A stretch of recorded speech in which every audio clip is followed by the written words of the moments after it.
Yo, beast mode, I go beast mode. Left, right, hook, then I reload. Speed until it eat, breathe slow. Connect every uppercut, clean blows.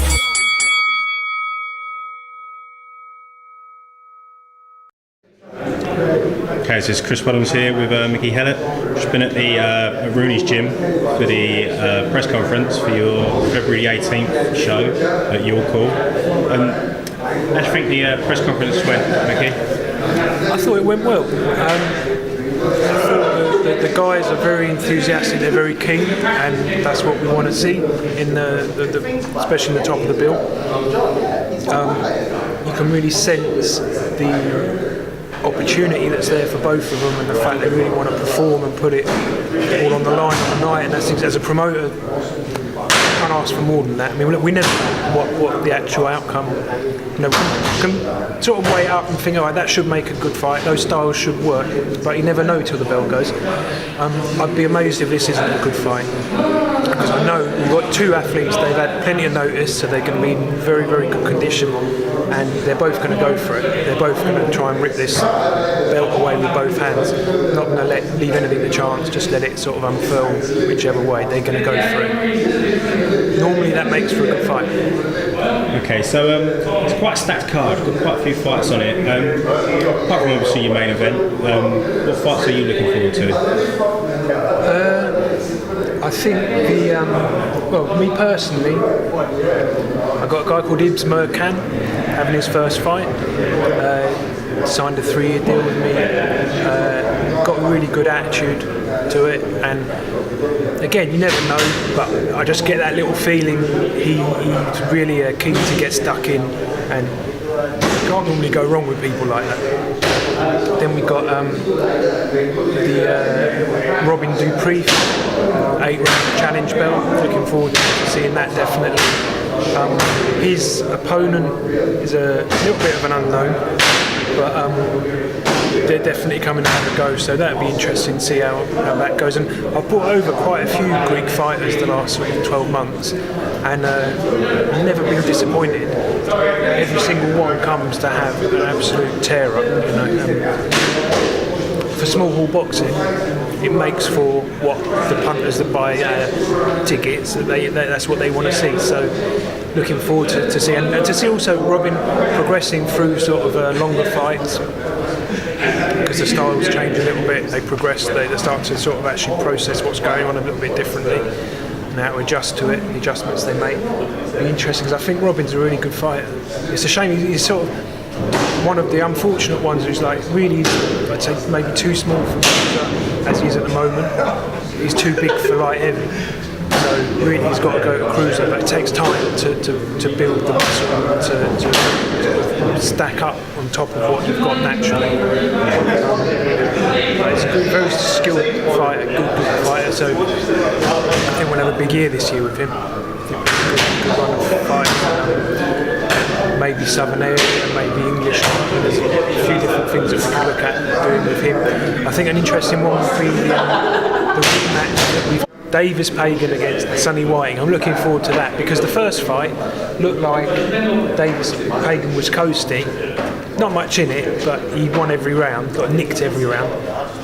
And then the last round, I don't know if he actually chose to do it, or if it just, and maybe the other kid a little bit more came a bit closer to him. It just turned into a sort of bit more of a slugging match. And when you've won the fight, especially if you had like 3 rounds left and you could feel that maybe if Whiting was starting to look a bit ragged, then you might step it up. But this was like, the atmosphere was good in there, you know. When he sells a lot of tickets, maybe they just sort of decided, right, for whatever reason, he's going to go and have a bit more of a war, which is what it turned into.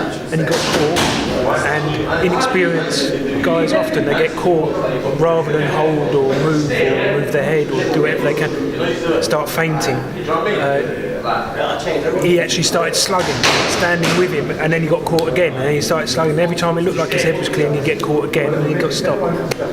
But that's what makes the Your Call fight exciting, and that's what really, I suppose, as a promoter, that's what you want. You want entertaining fights. It's good for the TV. It's good for. The Four were really happy with that show. They were like delighted. they're going to have a rematch, and I'm sort of hoping that it's a boring that this time, because it was a bit. It wasn't boring, but it wasn't that sort of exciting. It was entertaining without being exciting when he was just outpointing him. It got a bit more exciting when he stood toe-to-toe with him, but obviously that's when he got tagged. So hopefully this time we can just stick to being boring in the fight, and then we can move on. That's fair enough. So this is your first Hellraiser show of the year. You've already had a May Fair dinner show. So it's been a busy few weeks for you. You had a Cheryl School win the Southern Area Super Lightweight title. What's next for him? Right, Sir Osgood is an absolute warrior. He cracked a tooth in sparring, completely unknown to me at the time. He sparred O'Hara Davis, who cracked one of his teeth. Then had to fight with a cracked tooth, and I think he said it was the second or third round. He got punched on the exact spot that was sore, and he's now had the tooth out. But right, once he's recovered from that, fully recovered, can't spar at the moment. Once he's fully recovered from that, we'll be looking probably to defend the Southern Area first, because there's a lot of titles and a lot of eliminators that mean nothing at the moment. You know, like, English title eliminator. You see it, and it's two fighters. Well, every fight's not. And it sort of makes it a bit more sellable, and it sort of almost cons people into because it's meaningless. But the Southern Area title is the Southern Area title. It's not meaningless. You look at the list of fighters that have held it over the years and what it actually means to the fighter. If I get guys coming in, what do you want the plan to be? Normally, the word Southern Area title comes out. It's something that is part of their dream, part of the story that they a necessary factor in working your way up to boxing champion status. And he's won the Southern Area, so I think it would be nice probably if he can defend it. After that, who knows where it's going to go. I mean, Danny Parsons gave him a hard fight. I mean, he was at a Mayfair Sporting Club. They're basically corporates that come to those events. Black tie at the Sheraton Grand Hotel in Mayfair. And sometimes I feel a bit uneasy at the way that the corporates, they come, they drink champagne. Really good fight might be there, and the guy's got his back to it, and he might be fake, but there. And even a lot of them, it's the first time they've ever been to boxing at these events. They come, they're invited by, normally the person that buys the table likes boxing, but a lot of the corporates, the clients that come, they actually say, the first time I've ever been to boxing, I'm curious about it, but they're not boxing fans. That's probably why they end up back at the ring, talking to a guy over there. At this fight, you were there, they were glued to it. They were absolutely glued to it. And the amount of emails that I got from people just saying, wow, I was sort of excited about going, I never knew it would be like that. That fight, that was spectacular. That was amazing. That was something that was out of the ordinary. And I think both of those is actually, Danny Parsons absolutely did not let himself down. He did himself really proud. C.R. Osgood really did the business, and like I say, we'll probably defend the Southern Area, but for me he's probably above in terms of his ambitions. Would certainly be above. I mean, he literally only just got the belt around his waist, and he was already saying to me, I want to fight for England. So certainly his aspirations and what he wants to do, and he's afraid of no one. I mean, if you look at the Southern Area, Kay Prosper, they wouldn't have any part of him.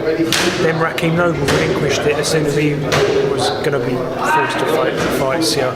So, but we won't have a problem finding opponents now that he's got the title. I can tell you there's a number of people that they're desperate for that opportunity to fight for the Southern Area title. It's a big thing for them. And I think Sia will certainly defend at least once, maybe twice. But then, for him to keep him happy as my client, as a boxer that I manage, I know I've then got to line something up for him after that. But it won't do him any harm to get a couple more 10-rounders in at that level. And I think boxing at your call with the Channel 4 thing, the Channel 4 being broadcast on Channel 4, it's exactly what someone like C.R. Osgood needs.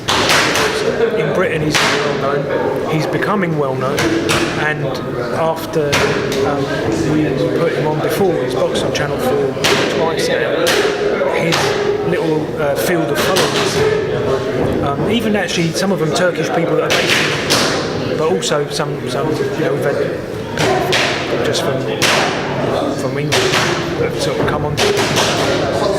It's going to help him grow in terms of his product, what he's trying to develop and sell. And attract, obviously the bigger paydays come when you sell lots of tickets. It's hard for a fighter to build that up when you're not from the UK. He's taken English lessons, and the attitude that he has as a fighter, you can't ask for more than that. Yeah. So you're talking about your Channel 4 deal. It's the KO TV show. It's on Tuesday nights, isn't it? Yeah. Yeah. Just.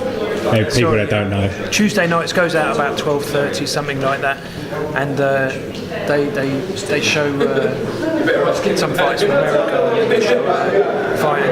It's just a fantastic opportunity, a fantastic platform for my guys to go and get some exposure, because it's hard to get exposure. And there's more television now than there has been for years on mainstream TV, but it's still very hard. I can tell you. I mean, we've got some things in the pipeline that are coming up. And it's been really, really hard work getting it. Not because there's no, now there is a demand. There's a lot of people that want to watch boxing and a lot of broadcasters that want to show it. But it's still got to fit with what they want. And it takes a lot to learn what it is that they actually want. And then actually delivering it to them in a format that's workable for them. It takes a lot of graft. That's all it is, hard work and packaging it right for them. Which at the moment I think we maybe not perfect, but we got a good good rapport with them, and it seems to be ticking their boxes. When we give them the shows, we just get nothing but positive feedback. I think it's underrated, small boxing.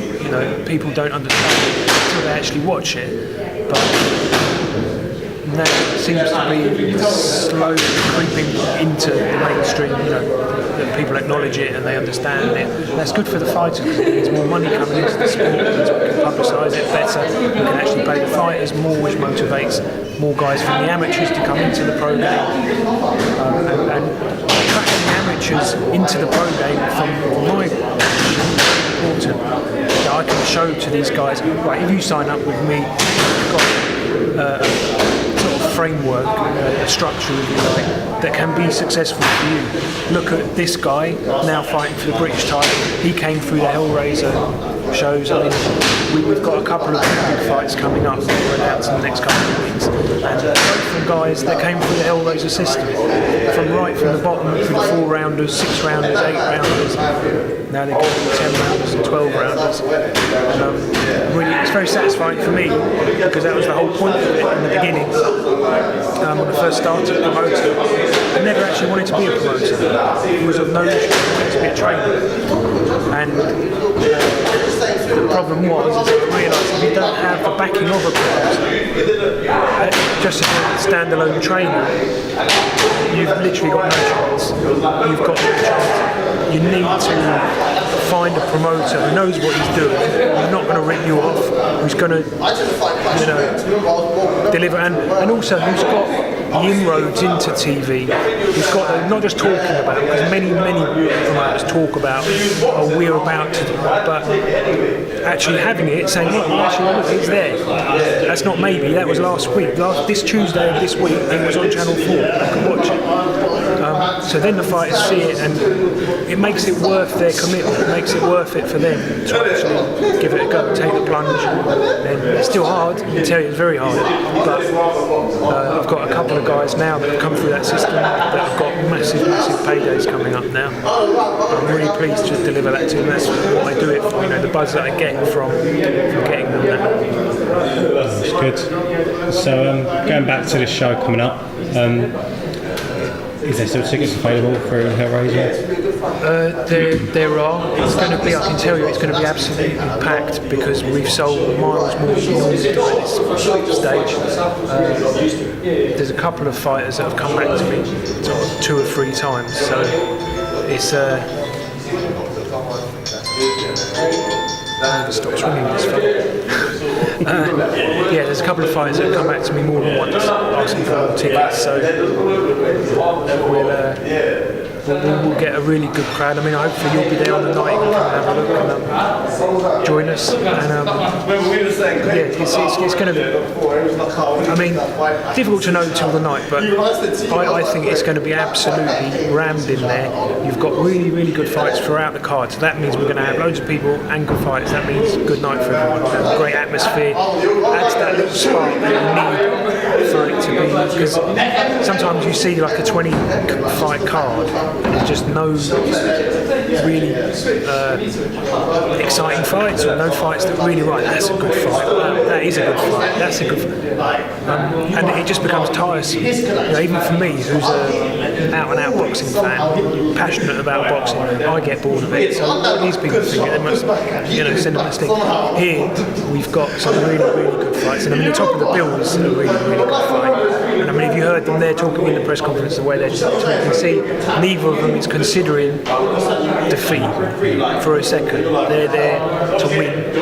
And we're going to have a really good fight with that. Okay, well, I think that's a good point to leave it on there, Mickey. And thanks for talking to us. And we'll talk to you soon.